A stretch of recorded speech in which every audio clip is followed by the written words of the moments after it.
के भन्नु हो सुर्खेतबाट त दाइ कसम चाहिँ हात खुट्टा कामेर होइन सिधा त्यो हात खुट्टा यस्तो सिधा आउँदैन गाउँलाएर यस्तरी सिधा आउँदैन अनि अब बिहान हामी कति बजी 6 बजी हिँड्यो बिहान 4 बजी हिँड्नु भनेको राति नै के हिँड्नु भनेर फेरि हिँडेन म पनि यहाँबाट हिँड्दाखेरि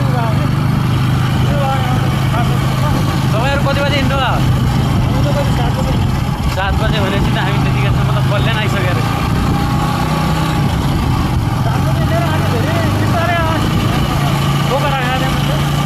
तपाईँहरू बुवा हुनुहुन्छ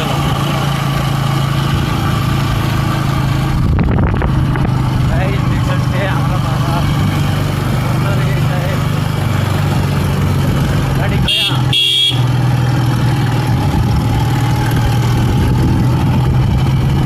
मेरो फ्रन्ट क्यामेरा पनि राम्रो रहेछ क्या अगाडि यार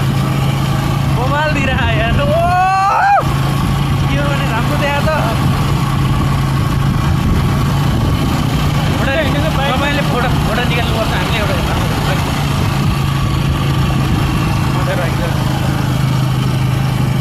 फोटो खिच्नुपर्छ कि पछि लङ भिडियो बनाउनुको फाइदा छ क्या फोटो पनि यतैबाट भेटिन्छ सर्ट भिडियो पनि यतैबाट हुन्छ